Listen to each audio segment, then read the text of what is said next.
It's so easy to generate very cool solutions, but to the wrong problem. It's Wednesday, and the window is open. In this extended conversation, Dr. Julia Sloan and Dr. Karla discuss strategic thinking, planning, and implementation. Let's listen in. Julia, I know one of the things you and I have talked about is that with strategic thinking, strategic planning, and strategic implementation, oftentimes in the minds of leaders, these things kind of get discombobulated or blurred into one concept. Can you kind of just break down the three so we just get a general starting idea of what those three really look like? Yeah, they do. They really do get squished together. I like to think of, strategic thinking as being sort of the backdrop work, a lot of heavy lifting, a lot of uncertainty, a lot of messiness, um, a very intuitive and very much reliant on imagination. So it's really a really divergent piece of the strategy scene. And then strategic planning is what we typically refer to when we talk about strategy. It's the very linear, logical, rational kind of connect the dots one by one by one. And then strategic implementation is just where you go out and you do whatever it is that you've hopefully planned for.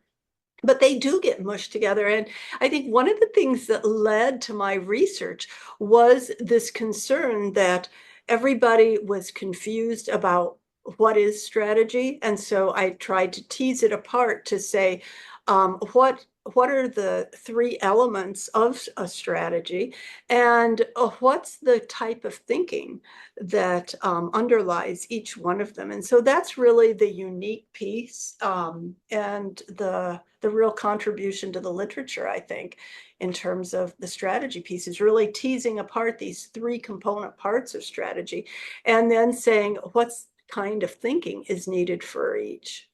Well, and I know you do like a triangle, which Yeah. really helps people visualize the different points and like when you do which one, right?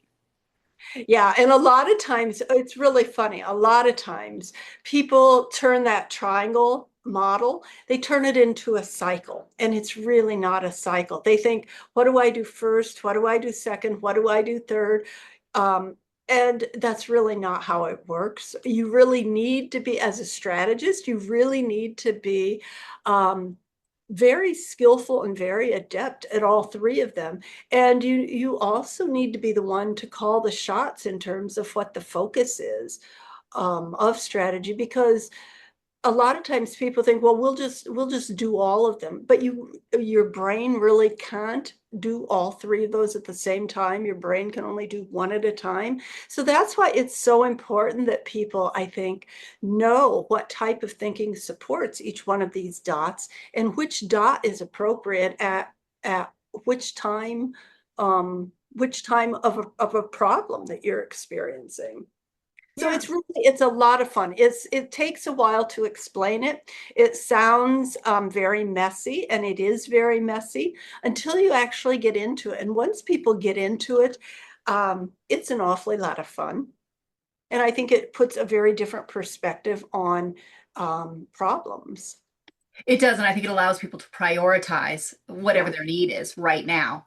Because sometimes we start trying to actually implement a strategic plan without really having worked it out and gone through that original strategic thinking Yes. and all of that. And I'm Don't we do this all the time? Where we're in such a great rush to implement a strategy that we don't even really take the time to say, what's the problem? And we just rush to implementation. And this is something where I'm constantly reminding people to push the pause button, to say, just push the pause button, step back for a second and say, what's our problem? Because it's so easy to generate very cool solutions, but to the wrong problem. And you can't just identify the problem yourself. It's really important that you pull in different perspectives, to say, here's how I'm seeing the problem. But when you call other people in, they're thinking, oh, wait, Julia, you have really missed the boat. This is what I see as a problem. And somebody else comes in and says, this is what I see the problem. That's when things start to get really fun. just really fun. And people realize that, you know, our habit is often to really jump to a solution before we've really assessed correctly the real problem. So it's a lot of fun. It's a lot of fun. I guess I've always liked to kind of work in messes and messy environments where there's a possibility of maybe figuring out something that's new. And this, you know, strategic thinking is really that.